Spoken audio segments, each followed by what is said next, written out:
Okay, so the top 2 ways to increase growth hormone in 15 minutes twice a week. It's pretty much the #1 hack to slowing down your process of aging. Or let me say it differently. It's the fastest way you can grow young. Or, to be frank, to get your vitality back, just like you felt when you're 20. There's a reason for this. And so we're going to go into the science and how to do this and what we specifically do, okay? It's not a mystery. So the 2 greatest factors that determine your level of health are, I know this is sort of a generalization, but it's very true. It's the daily amount of protein that you have. Do you have sufficient protein? The required amount of daily protein, which is 1 gram of protein per pound of ideal body weight. There's no secret to that. So if you're not doing that, that's a big deal. Your growth hormone level, which is measured in IGF, insulin-like growth factor, -1, is derived from really just 3 things. The intensity of your exercise, fasting, and sleep. The quality of your sleep, of course. The determining factor easily is the intensity or lack of intensity of the exercises you do, if you do any exercise at all. So you suspect that there's a catch here, right? Yeah, well, there is a catch here. The catch here is that it's going to take effort, and you're going to have to take action. That's the catch. You're not paying me. There's nothing you have to buy. It's you in your hand. It's you in your mind. It's you in your decision to take action. But you need to know the context of what it is we're talking about, where these hormones come from. Let's get the homework out of the way first before we get into the how, and before I convince you to change your life, okay? Good. All right, so growth hormone up here to the left, IGF up here to the right. So growth hormone, straightforward, it's a pituitary hormone. It doesn't come from any other organ in the body. It's a pituitary hormone. It is the captain of your body in this sense. It's yelling down to the rest of your body, primarily to your liver, should you know, but it affects other organs as well. But primarily the liver, and it says, liver, produce insulin-like growth factor 1. You better produce this, and you better produce it as I see fit, right? That is intensity of exercise, quality of sleep, and protein or fasting. Okay, so IGF is made in the liver. One's in the pituitary, the other is in the liver. Know that. But IGF has a lot of functions. If you are under IGF, we're going to get the labs. We're going to see how this is measured. If you are low, you don't have a lot of these processes going on. So obviously it depends on if one is pregnant, you need, and for women, that's one of their highest levels of IGF is in their 20s and 30s and 40s, in their childbearing years, for obvious reasons. They're developing a fetus, they're developing a child. You have your kidneys really need to be taken care of. Thymus development is really the heart of your immune system. It's right under your sternum. You're right under your sternum. And it dries up by the time you're 65, supposedly. So all of this, it goes into neurological development. And look at this, amyloid B clearance. Where do you hear about amyloid B? Amyloid B is all about Alzheimer's. It's like where they have the tangles, fibrillary tangles on the amyloid B plaque. Well, guess what? IGF clears all that away. So what do you think happens as we get older? People, unfortunately, get low in IGF, and it's their own fault. And I'm showing you it's going to be their own fault. I'm not blaming them, so say, but I'm saying that you can reverse that by simply taking action. I said, there's nothing to buy other than yourself. Cardiovascular development, musculoskeletal, ovarian for sure, right? That makes sense. Gonadotrophin and so on and so forth. Obviously, it makes sense. Here's a basically more simplified way of looking at it.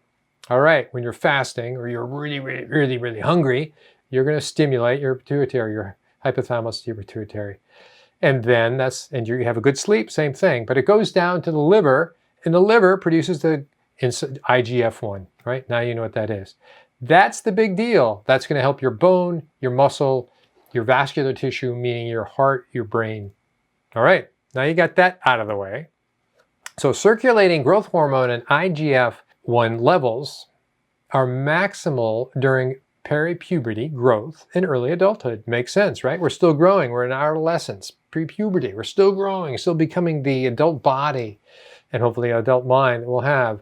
But progressively declines with aging, referred to as somatopause in an analogy with menopause and andropause. So the declining of IGF, of growth hormone, is considered to be in lockstep with declining of estrogen and testosterone.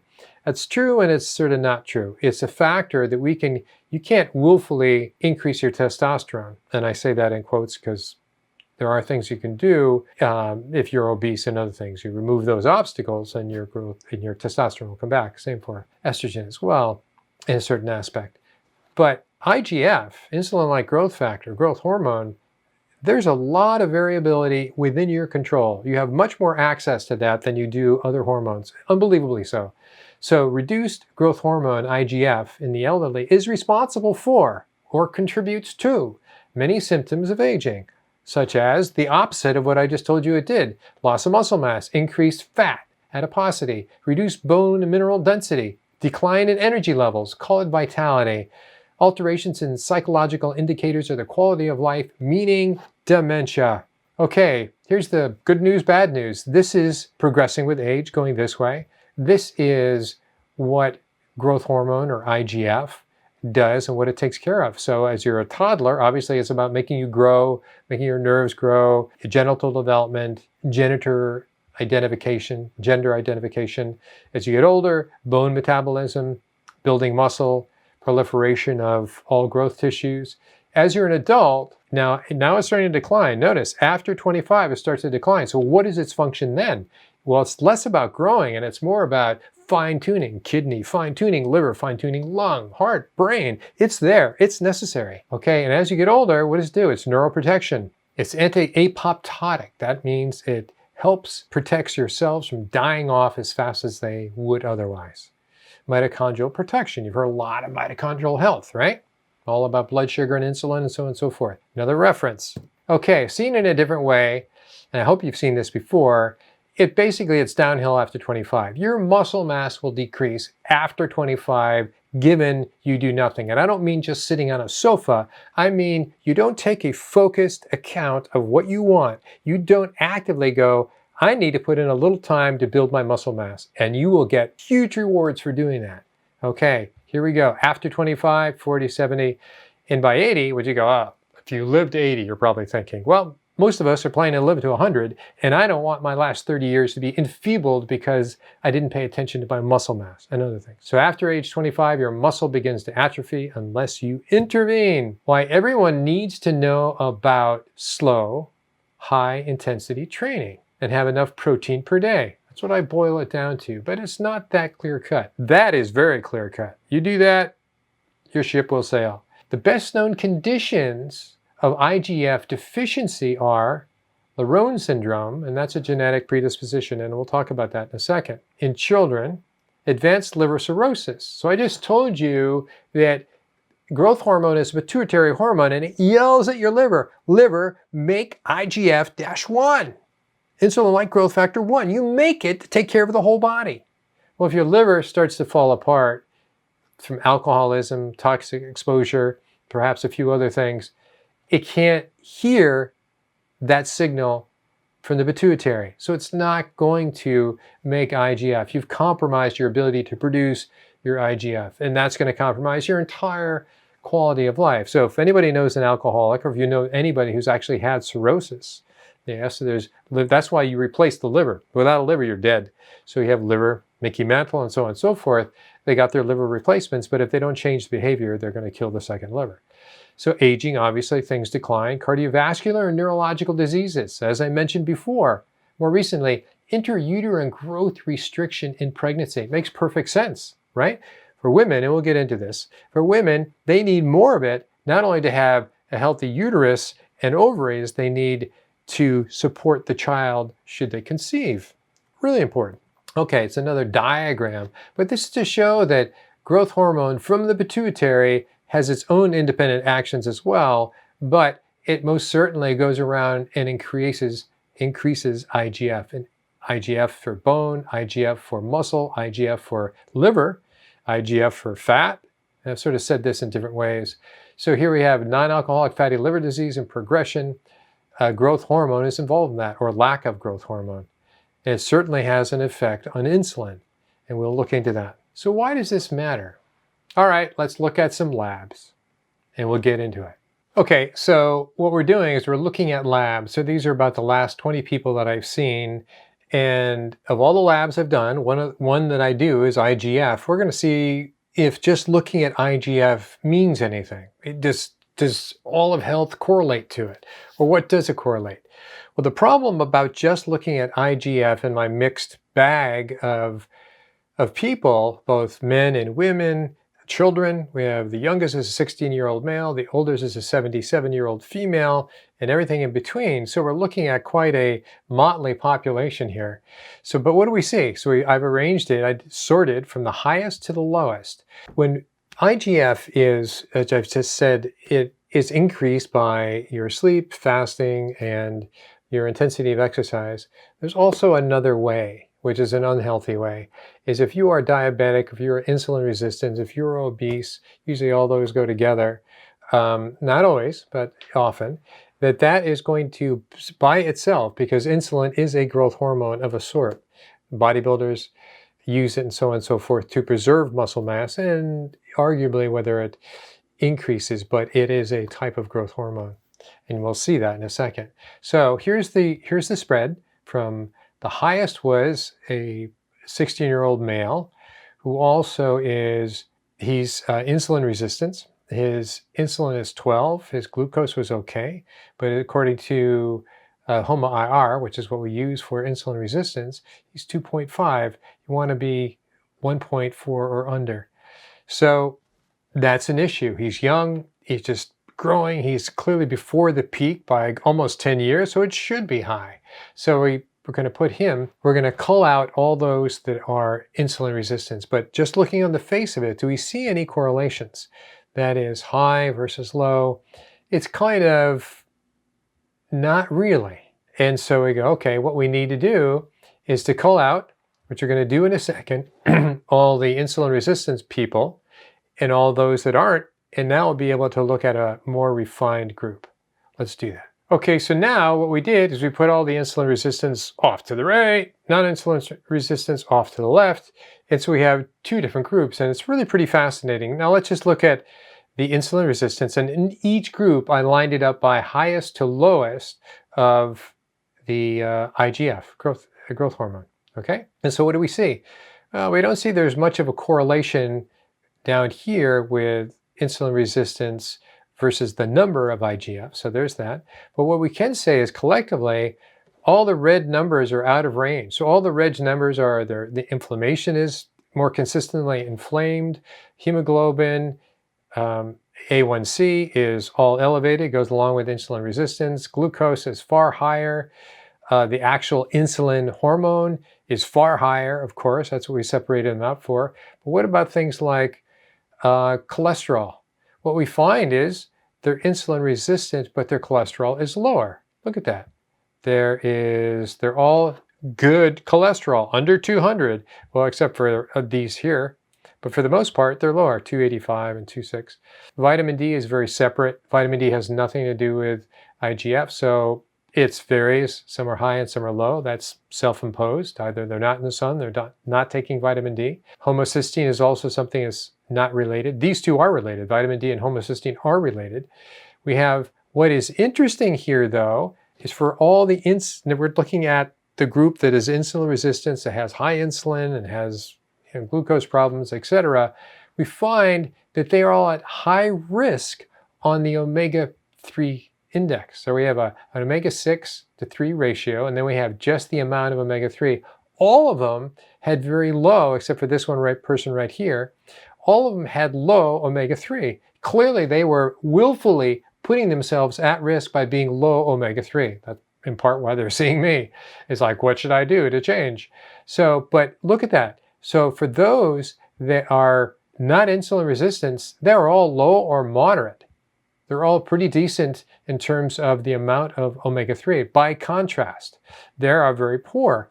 We'll also look at the relationship of, in the non-insulin resistant group, of the ratios are far lower. What's the highest we have here is 11. We have 11, 10s, 5s, 8s. Here we have 14, 17, 14, 17, much higher as an average. So it's interesting to see these associations, and that's why keeping a spreadsheet is really important. Keep your own spreadsheet, but this is why all medical practitioners should be keeping a spreadsheet of all their clients. And now that you have computers, right, you can have a massive spreadsheet and they will be able to tease up these relationships. Okay, so far, what we can say is, in separating relative to IGF, the healthy IGF from highest to lowest, those who are not interfered with insulin resistance, what do we find? We find there's a correspondence to high total cholesterol, which is fine. Number of studies, and I've covered it before, is the higher your cholesterol, the older you get, is associated with lower all-cause mortality. So these have a higher all-cause mortality because their total cholesterol is low. What else can we look at? We can look at a lot. Well, as I just said, their omega-3/6 ratio is a lot better. Vitamin D and homocysteine, those are independent factors. Let's go up and look at things like triglycerides and HDL. Triglycerides right here, far better. The average is like 70. If you get less, that's even better. HDL cholesterol, I like to be around 100. Few people can get there, but look, you have 100, that's kind of low here. So we do see some correlations. Okay, so now we refined it even further. What we have is, I sorted this by your IGF from high to low, but then I decided to take all 20 people and sort them from highest insulin resistance, right? There's a HOMA-IR, to lowest insulin resistance. What do you see? You see, again, all the bad markers, all the excessive markers are to the left in this particular case. And what do we find? We have IGF rate starts here. As we go down, so it's strictly the defining factor is insulin resistance. And we're looking at, after we stop being insulin resistant, under 1.4, we find that we have pretty good numbers for IGF, whereas the ones that are insulin resistant are higher. You can see the insulin's there. What else we talked about before is the omega-3/6. You have higher omega-6 to 3 ratio. You have lower omega-3, which is kind of saying the same thing, a little bit different. But what is also interesting is that when you look at all the inflammation is pretty much to the insulin resistant side. So that's where IGF is important number. It's not a definitive, you get this one number down and everything's going to change. You still have independent factors you have to address, like the homocysteine. That's either by nutrition or you have a greater need. You can address it. It's doable. You have the vitamin D, you need to get more sun or you need to take it. It's doable. So you can fix these factors which are profound. And the omega-6 and 3, omega-3, you either eat more fatty fish or you take fish oil. It's doable, and you can radically change these things. But the IGF is nothing you can take.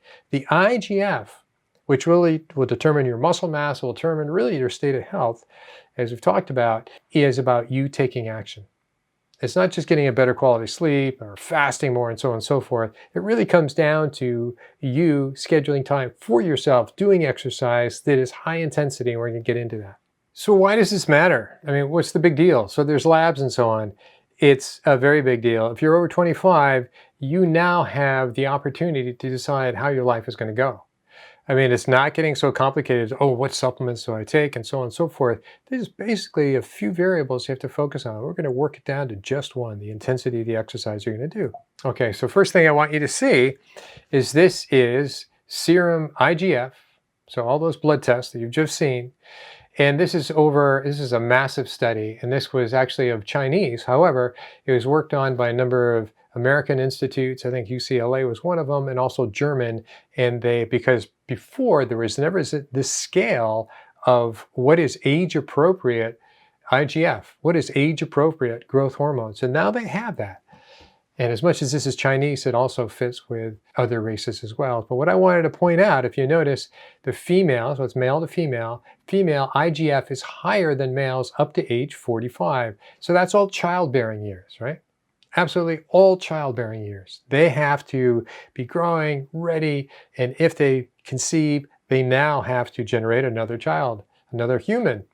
But at the age 45 to 50, they pretty much level out. So that's the average age of menopause is 49, and andropause is pretty vague in terms of what the average age is.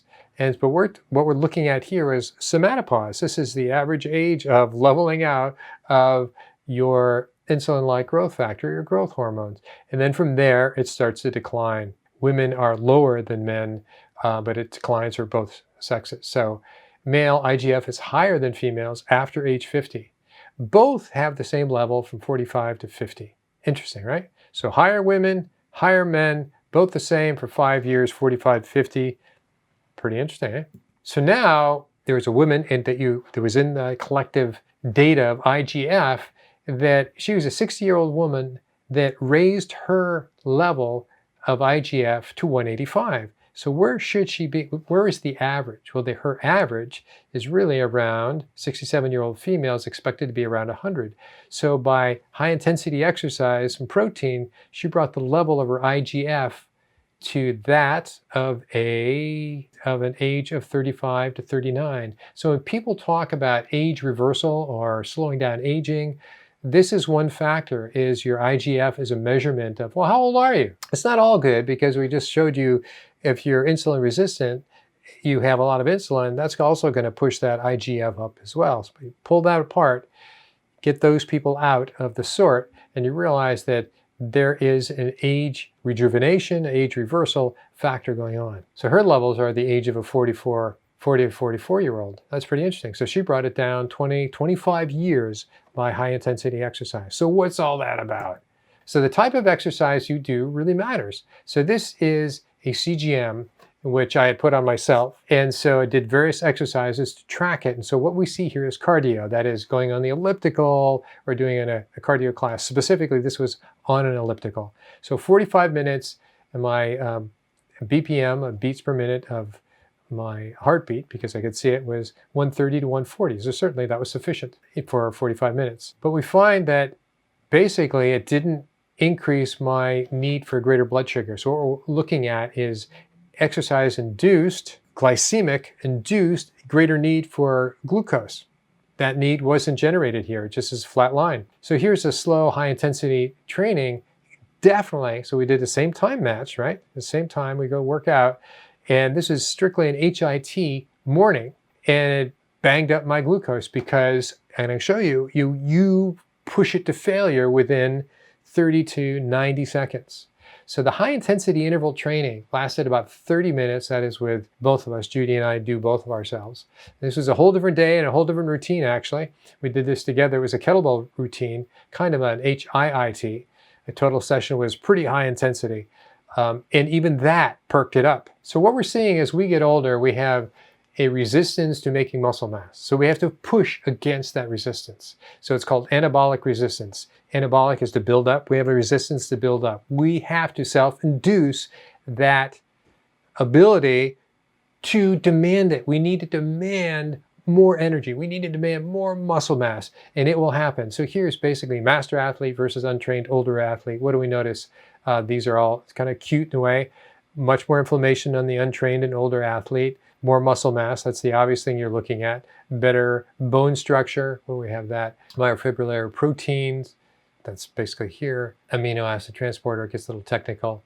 So what we have is, this is your muscle protein synthesis, your normal curve with the athlete. He's pushed himself, he or she has pushed themselves, and they can build more muscle, but they've been doing it for a while. And this is their protein meal intake. So for the same amount of protein, they build more muscle mass because they do both. Anabolic resistance, muscle protein synthesis and aging. Your resistance to building muscle mass. And this is basically how it looks. You know, you're breaking down. So the red is muscle protein breakdown, and the yellow is muscle protein synthesis. So you're building up some, but you're breaking down more. So by not engaging in high intensity training, you are by default breaking down more and more muscle. Your muscles are atrophying, and there's a lot of it. We can get into myokines and acetylcholine. It's all very fascinating, but just know, without your intervention, without your demand, that you are not going to be building as much muscle mass. You're not going to waste away to nothing, but it gradually happens. Okay, this is adding in exercise. You've now changed the whole thing. You're now building more muscle and you're breaking down less. And the idea is eating protein ideally 4 times a day, 3 or 4 times a day. If you're a master athlete and you're in the Olympics, then you'd actually fit in a 5th time. And the 5th time is not more protein, it's more eating times. You are feeding your protein. Your protein always needs to be fed. There's no OMAD, not 1 meal a day. I would say minimally 3, shoot for 4 until and you can calculate it out. It's a whole list of videos I did on a protein-sparing modified fast, which we have all that calculated out. So recent analysis of NHANES, look at this research paper. A number of research papers showed improved survival with high protein intake, suggesting an age-dependent response. Low protein intake is associated with a major reduction in IGF. Low protein intake, major reduction, sort of common sense, right? And therefore cancer and overall, it says, oh, it's better, generally speaking, but not the older group. The older group basically needed more protein to decrease their mortality of cancer and overall mortality. Moreover, plant protein intakes, in contrast to animal protein, did not influence the association between protein intake and mortality. In other words, it had to be animal protein. Plant protein wasn't good enough. The association of animal and plant protein intake with all-cause and cause-specific mortality, that's from JAMA. So the meaning is it was only animal protein that could increase IGF. So older persons require more protein to stimulate NPS versus young men at rest. This is basically 2 graphs. I'm not going to go into all the detail, but suffice it to say, you need more protein. So what this is, muscle protein synthesis, and it's showing this arrow has moved over to here. So whereas a younger person could get by on 0.25 grams per kilogram. This is per meal, by the way, so it's a little confusing. Just notice the amount is almost doubled. You have to eat almost double. 0.25 was sufficient to stimulate muscle protein synthesis to 0.4. Okay, so what is NHANES anyway? NHANES is here's NHANES. Third National Health and Nutrition Examination Survey from 88 to 94. They did it in 2 parts. Phase 1 was 88 to 94. Phase 2 was 91 to 94. They put it together and they called it Phase 3. So for the whole shooting works, the whole period from 88 to 94 is Phase 3. And they did a lot of analysis on a lot of people. Higher levels of IGF were associated with improved muscle and bone mass. This is NHANES, so this is United States research. Higher animal protein intakes were associated with reduced risks of osteoporotic fractures. Higher levels of IGF may be associated with reduced risk of cardiovascular disease. Elevated levels of IGF were linked with reduced risk of type 2 diabetes. That's 2021. Hot off the press. Age-related decline in muscle mass and the protective effect of lifelong exercise. 40-year athlete, 70-year athlete, just go from here to there, and you go, who's better? I'm thinking the 70-year-old athlete. And the sedentary is basically atrophied muscle. So it's all possible. Now just let me show you what we do, what this looks like in reality at the gym. So we go to the gym Monday and Fridays and Wednesday, but that's not a HIIT session.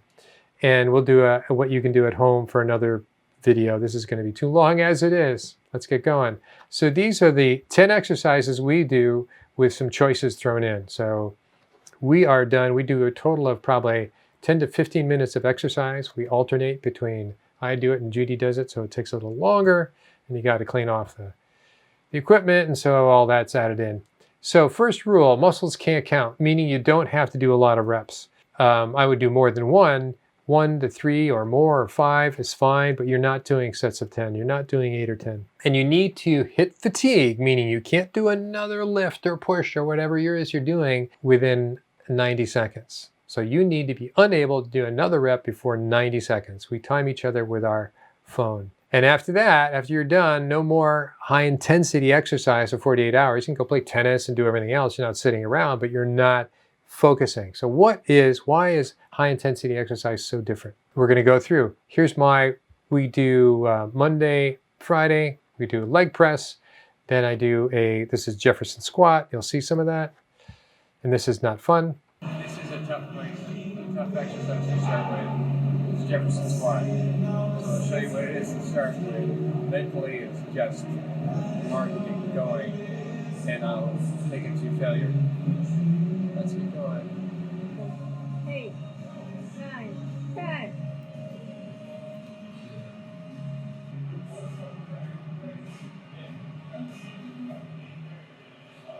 What's the failure looks like?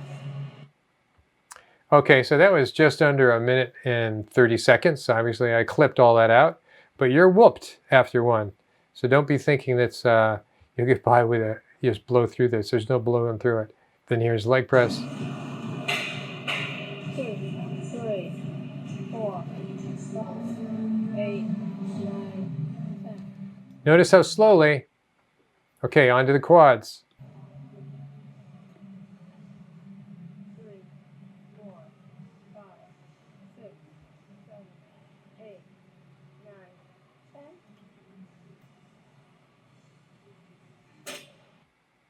Okay, I'm getting exhausted just watching it. So here's the hamstrings. Basically, we're not going to watch it, but you can see that it's important. If you're going to do quads, you need to do your hamstrings. Otherwise, you will get low back pain. Okay, here's what we do for low back. This is, I actually don't even know what the name of this is. Been doing this one for a while. This is my alternative. I used to do this. Sometimes I go back to it. This is with dumbbells. And this is tough. This is absolutely tough. So here's an overhead press, exercise number 5. And here's wearing, again, the CGM showing that it has increased my growth hormone because my glucose went up. That's how I know my HIIT session was successful. Okay, here's chest press or pecs. What we do is we do either a chest press or a pec. We don't like to be there forever. And so on a Monday we'll do this, on a Friday we'll do that. So here's your chest press, and there's your pec deck, as they call it. Also, we alternate from a row to a pull down. This is a row, pulling it back, trying to keep your back somewhat straight. It's impossible to keep it perfectly straight, I think. And here's a pull down. This is going to be the whole set.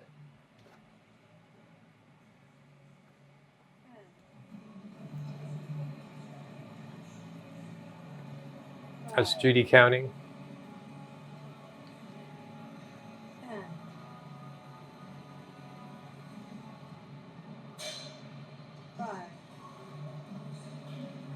Notice how slow it is. It's very tempting to go faster to get it out of the way, but the point is to go slow.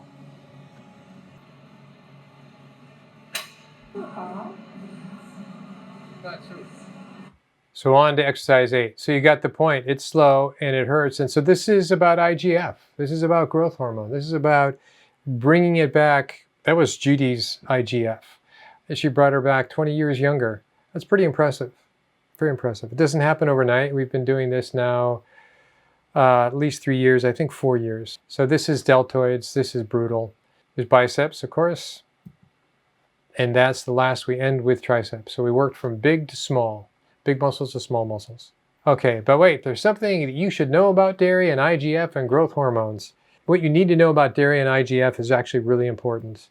So straight from the bovine's mouth, pre-diagnosis of dairy product intake and ovarian cancer mortality. Let me just give you the short of it. Dairy products consumption is associated with ovarian cancer. Pre-diagnosis dairy product consumption, including blah, blah, blah, was associated with high mortality among ovarian cancer survivors, and that's in 2021. That's just like last year. Conclusion, Laron syndrome, I was telling you about that before, is a genetic situation that keeps people small, but they have no IGF. It's impossible for them to have IGF, and they're from Ecuador.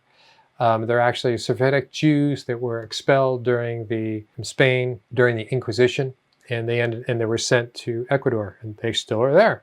So Laron syndrome is decreased insulin-like growth factor signaling associated with reduced prevalence of acne, so they don't get acne, reduced diabetes, and reduced cancer. In contrast, upregulated insulin-like growth factor signaling by Western diet appears to promote development of chronic diseases of civilization. Paleolithic diet, which excludes hyperglycemic carbohydrates.